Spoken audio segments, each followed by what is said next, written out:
C'est parti pour la deuxième partie de cette deuxième journée du rendez-vous des décideurs IT, une journée qui est consacrée au Modern Meeting. Alors pour vous faire un petit peu le programme de ce qui nous attend cet après-midi, on va commencer dans quelques instants avec un workshop qui sera dédié à la sécurité, un workshop que nous aurons avec Marc Guéroux de Cisco. On enchaînera ensuite avec les solutions Samsung et on se posera la question des nouveaux modes de travail et de collaboration en entreprise. Puis on va se pencher non pas sur des solutions, mais sur des équipements. On aura un workshop animé avec deux personnes de Jabra où on se posera la question de la flexibilité, de la productivité et du bien-être au travail avant de conclure avec un dernier atelier où cette fois-ci c'est Barco qui évoquera avec nous la révolution de l'environnement de travail hybride. Donc encore beaucoup de sujets pour comprendre un peu ce Modern Meeting, cette pierre angulaire finalement du Modern Workspace aujourd'hui en entreprise. C'est parti pour cet après-midi de workshop et on se retrouve tout de suite donc pour parler sécurité. Sécurité, un enjeu clé aujourd'hui dans le Modern Workspace, mais surtout dans le Modern Meeting.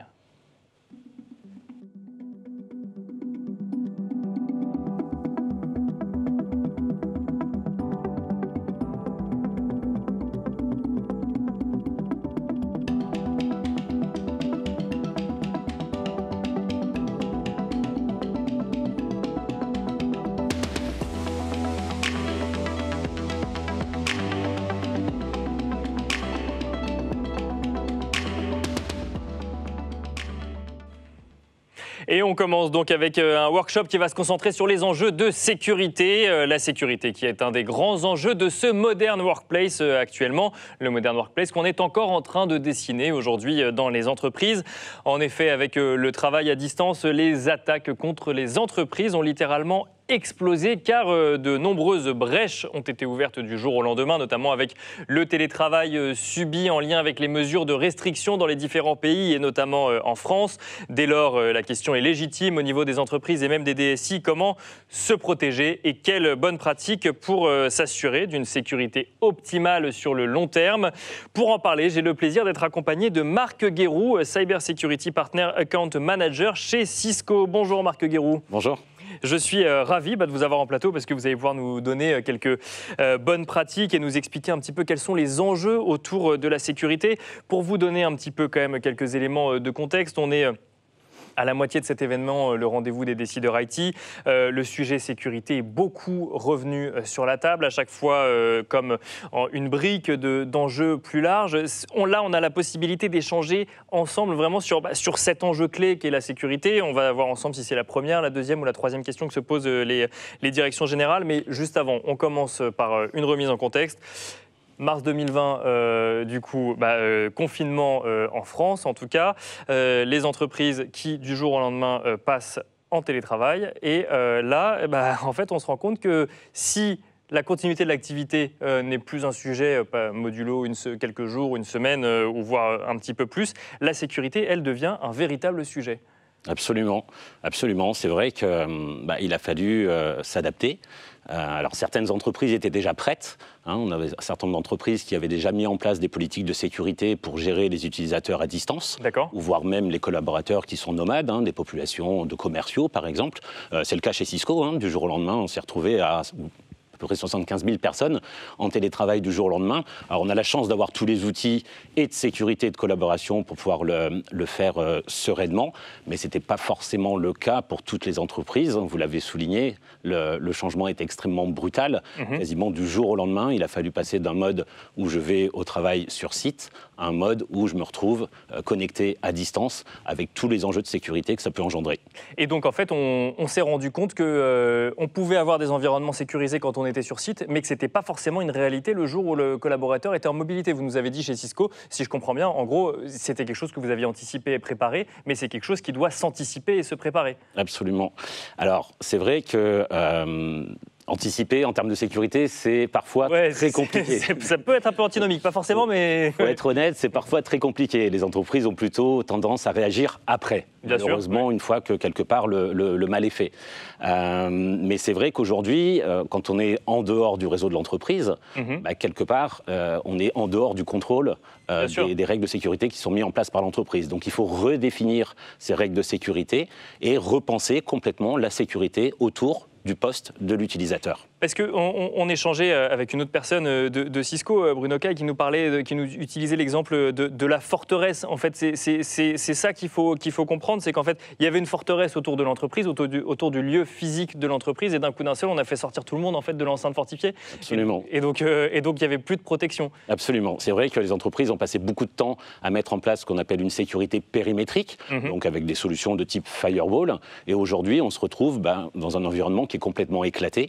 Donc forcément, il faut redéfinir cette politique de sécurité.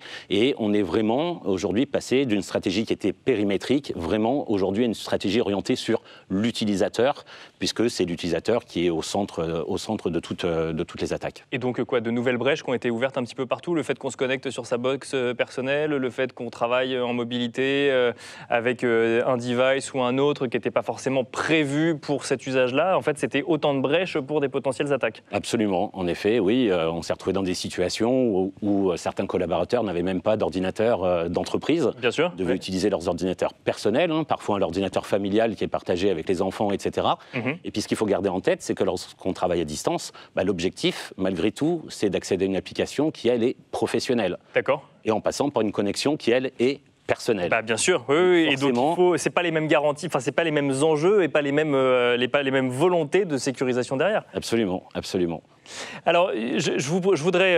on va s'amuser à se faire peur un petit peu, hein. On va parler des menaces. Mais juste avant, vous avez travaillé, j'imagine, avec pas mal d'entreprises dans cette période un petit peu clé.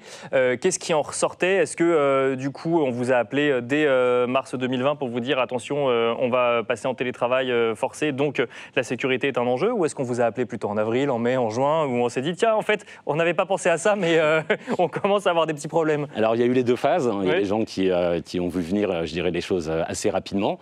Et puis, il y a les catégories d'entreprises qui ont un petit peu subi. Mais c'est vrai qu'on a eu un pic d'activité particulièrement fort durant cette période, puisqu'il a fallu s'équiper un petit peu dans l'urgence. Et puis, repenser encore une fois la stratégie de sécurité, que ce soit au travers de licences VPN, de solutions de protection des emails, ou voire même de renforcement de la politique de sécurité du poste de l'utilisateur en soi. Si on se faisait peur maintenant, et on va faire peur aux gens qui nous suivent, vous êtes en train de nous dire que vous êtes présents avec nous, vous êtes de plus en plus nombreux. Donc je rappelle que vous êtes en direct, que vous pouvez poser vos questions ou même réagir. On pourra réagir à vos réactions en direct. Aujourd'hui, Marc Guéroux, l'entreprise, elle doit avoir peur de quoi? Le DSI et vous, en collaboration avec vous, vous devez vous battre contre quoi?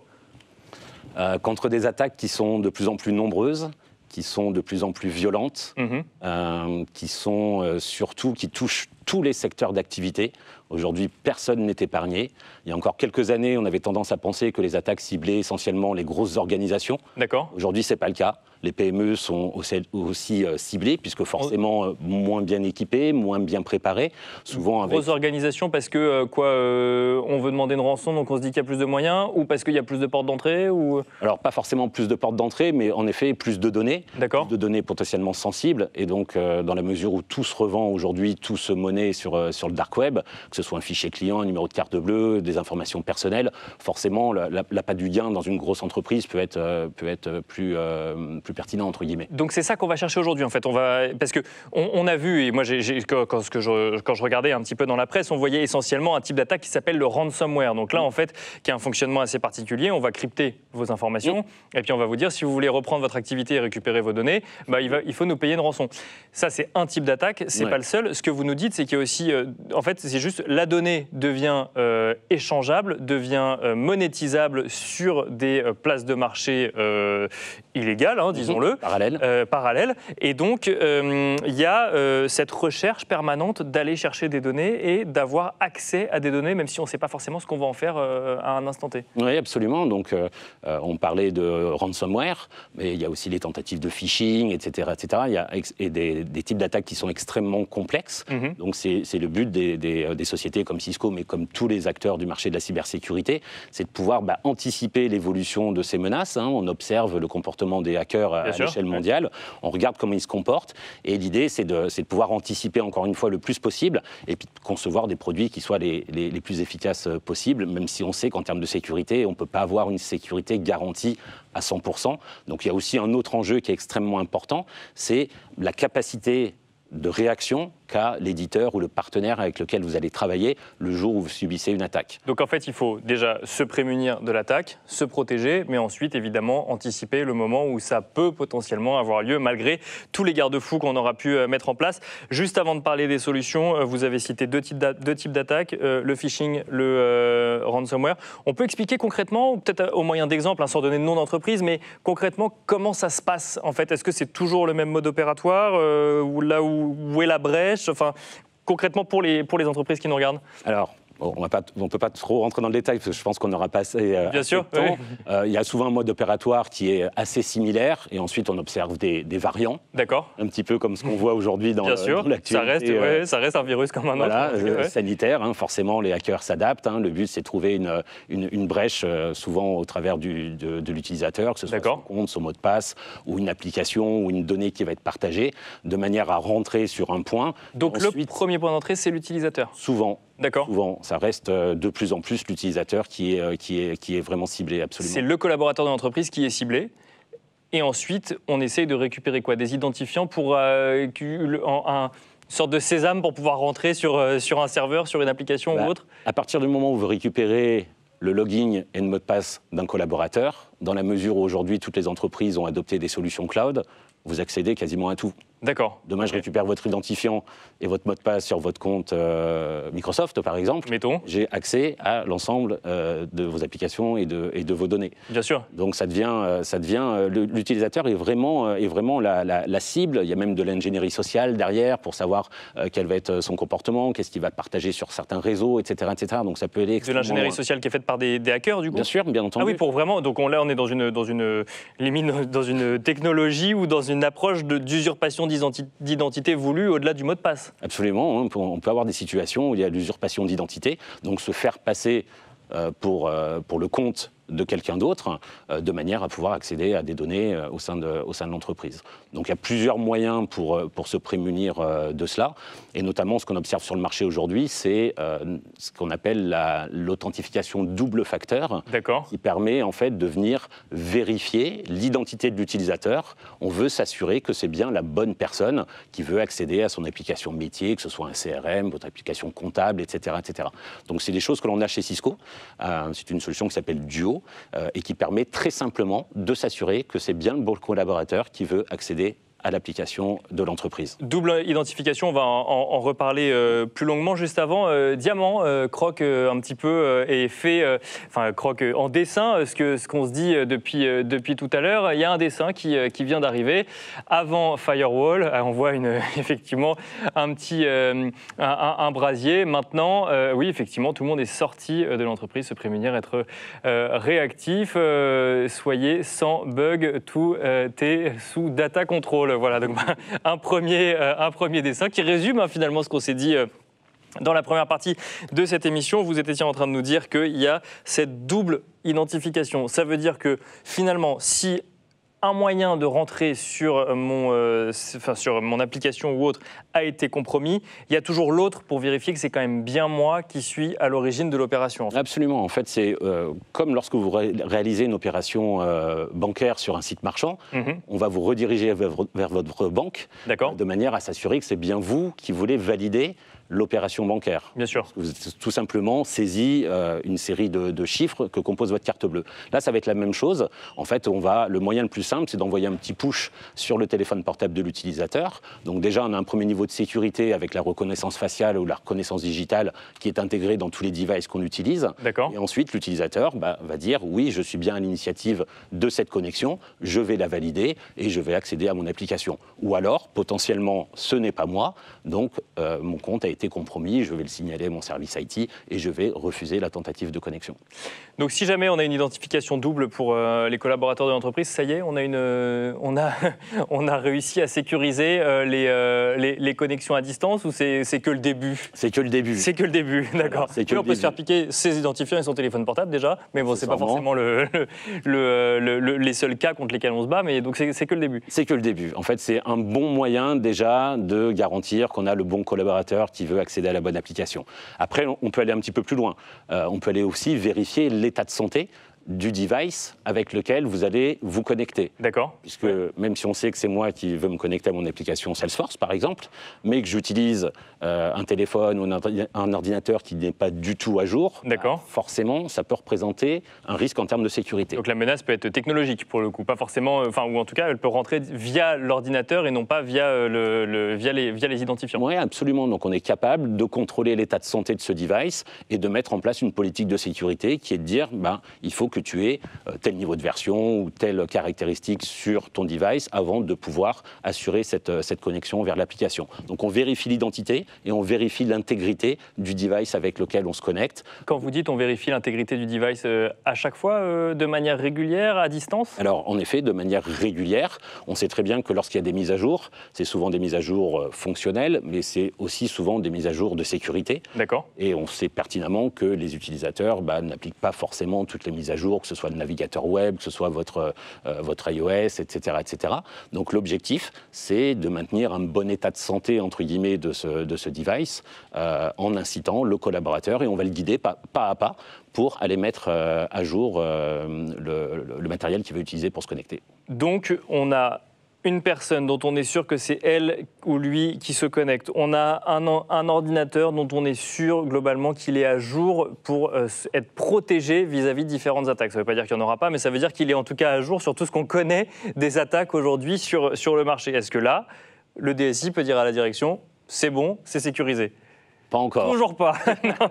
Il dort toujours pas bien, notre DSI. Non, il dort toujours pas bien, parce qu'il y a un élément qu'il faut prendre en compte, c'est de pouvoir sécuriser la connexion de l'utilisateur. Bien sûr, oui, c'est vrai. Notre box chez nous, oui. Exactement. Effectivement, est-ce qu'elle est sécurisée ? Vous le disiez tout à l'heure. Quand vous êtes à la maison, vous allez basculer votre messagerie professionnelle, mais vous allez recevoir un pop-up qui va vous avertir des soldes ou je ne sais quoi, ou une tentative de fraude avec des faux emails venant des impôts, ou un colis qui n'est pas livré, etc. Donc on va naviguer un petit peu entre ces deux mondes. Bien sûr. Et donc on va mettre en place ce qu'on appelle, nous, une première ligne de défense avec une solution qui s'appelle Cisco Umbrella, donc comme parapluie. D'accord. Et en fait, qui va venir sécuriser l'ensemble du surf de l'utilisateur, puisqu'aujourd'hui, majoritairement, on utilise des applications qui sont cloud.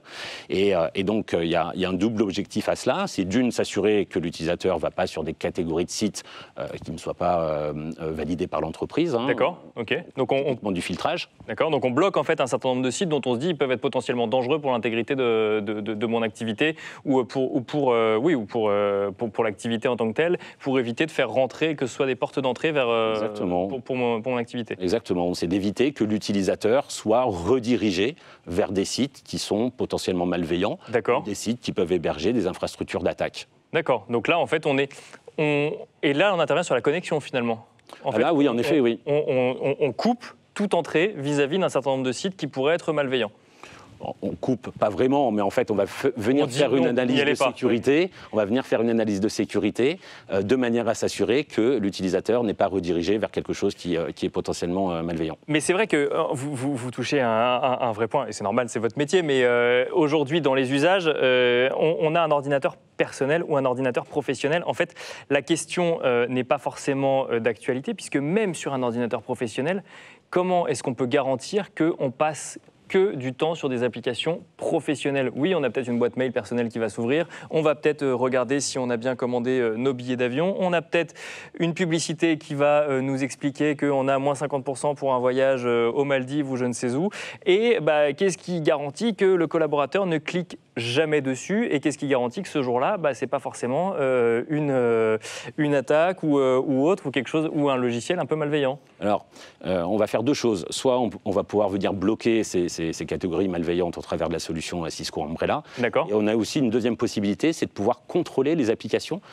qui vont être utilisées par les collaborateurs. Il y a un terme qui s'appelle le shadow IT, qui veut dire que plus on va utiliser d'applications personnelles, voire même professionnelles, on va multiplier le nombre d'applications fois le nombre de collaborateurs, et donc ça devient extrêmement compliqué pour l'entreprise de pouvoir maîtriser tout ça. Qui était déjà problématique quand les salariés étaient dans l'entreprise, et ça reste un sujet quand les salariés sont hors de l'entreprise. Absolument, ça reste un sujet en effet d'actualité, puisque certains utilisateurs vont utiliser des applications autres que celles qui sont préconisées par l'entreprise, et donc l'objectif de nos solutions, c'est de pouvoir identifier ces applications qui potentiellement peuvent être malveillantes, pouvoir bien sûr les bloquer et ainsi réduire le nombre d'applications utilisées et de pouvoir maîtriser les applications utilisées par les collaborateurs et éviter ce phénomène de shadow IT de manière à garantir une sécurité qui soit optimale. Donc s'assurer d'être finalement toujours dans un environnement safe parce qu'on aura mis tous les garde-fous nécessaires pour ne jamais sortir d'environnement dont l'entreprise est 100% sûre qu'il n'y a pas de compromission pour la sécurité finalement de ces applications. Alors on n'est jamais sûr encore une fois. On n'est jamais sûr à 100% dans la cybersécurité. Mais avec les sujets qu'on vient d'évoquer, on est déjà plutôt. On dort un peu mieux. On dort un peu mieux. Ouais. On dort un peu mieux.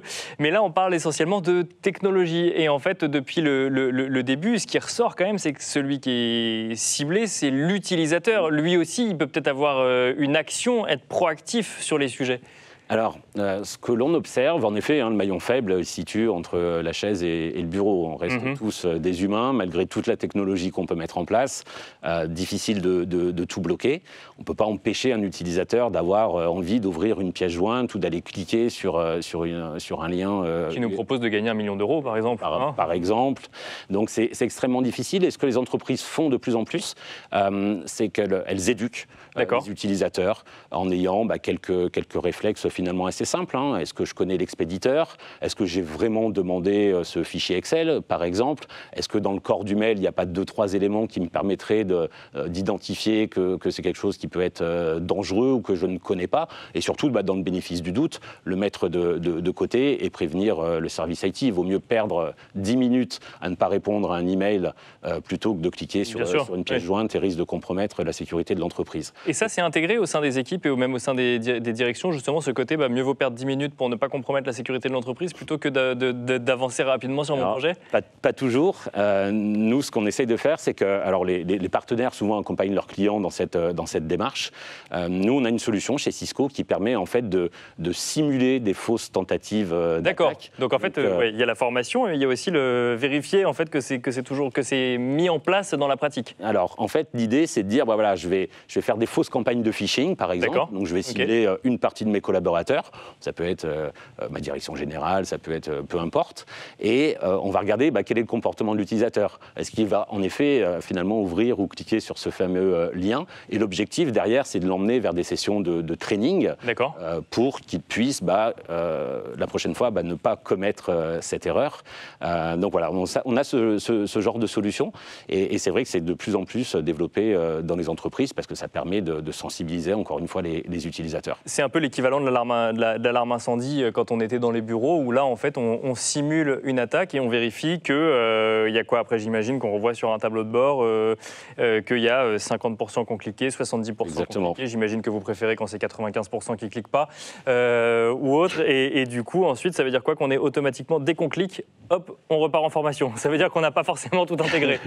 Pas forcément on repart en formation, mais c'est au moins avertir l'utilisateur en disant c'était un test entre guillemets, c'était une fausse tentative. Vous auriez pu subir une vraie attaque et on vous explique pourquoi ça aurait pu être une vraie attaque.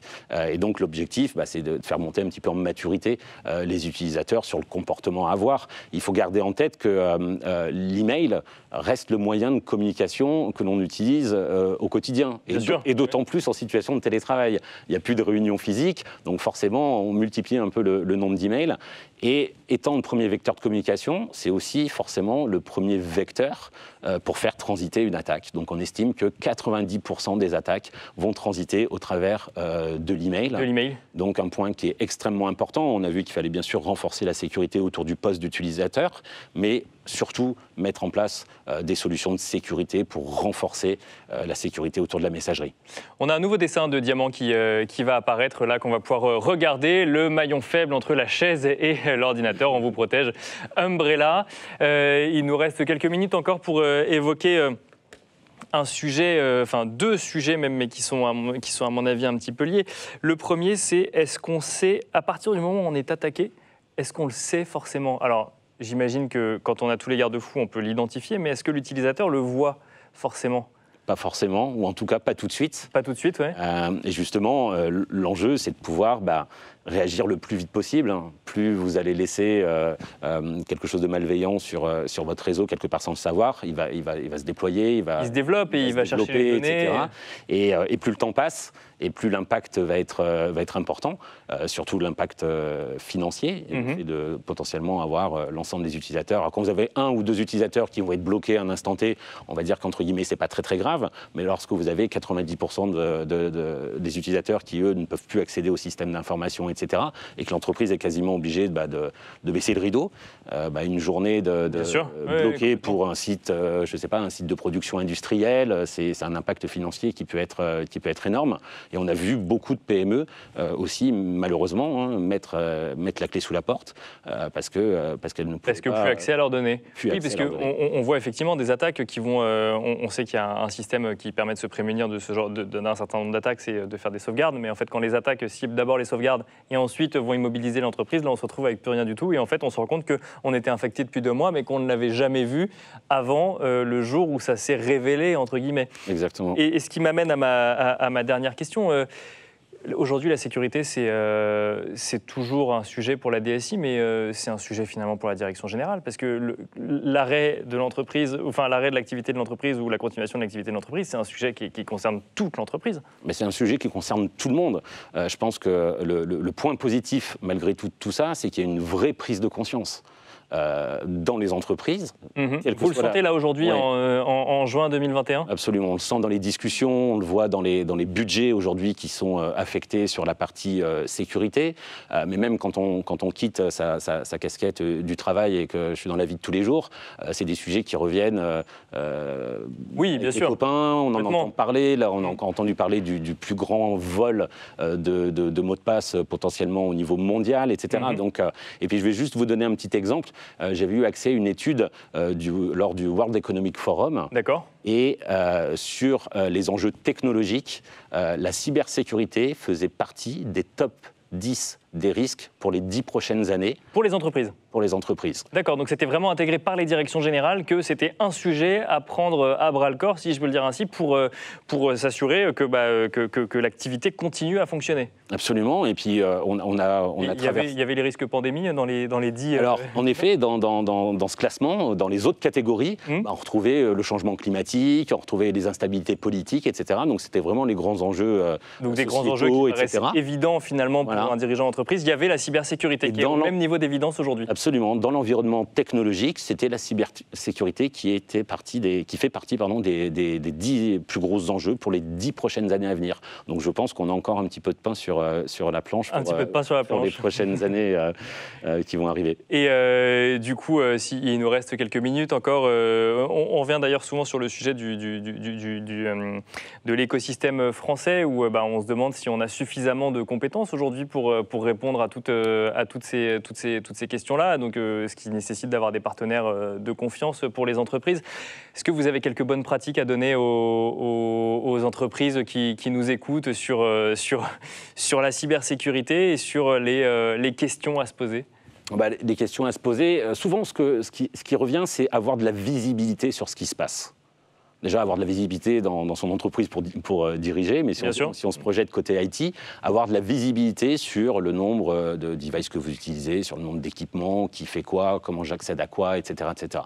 C'est ce que les entreprises nous demandent, et d'avoir des outils qui permettent de monitorer de manière à éviter d'être dans cette situation de je réagis après, mais plutôt je vais anticiper. Après, les bonnes pratiques, c'est pas évident, je voudrais pas... Ça dépend vraiment des entreprises. Non, mais il y a quelques points qui sont très clés. C'est sûr que protéger la sécurité autour de la messagerie, c'est quelque chose qui est évident. Aujourd'hui, la majorité des entreprises ont migré vers le cloud. Quand on voit la position de Microsoft, par exemple, sur ce marché-là et ses parts de marché, il y a de gros enjeux autour de la messagerie, de gros enjeux autour de la mobilité, on l'a dit, et puis de gros enjeux autour de l'identité de l'utilisateur. Mais on pourrait en parler pendant des heures. Merci beaucoup, Marc Guéroult. Il y a effectivement une question de Mohaben qu'on n'a pas eu le temps de prendre, qui est peut-être un petit peu technique. Je vous laisserai en prendre connaissance directement sur le chat. Merci beaucoup en tout cas, Marc Guéroult, Cyber Security Partner Account Manager chez Cisco. Merci à vous de nous avoir suivis et je vous donne rendez-vous tout de suite pour un nouveau workshop qui vous sera cette fois-ci proposé par Samsung.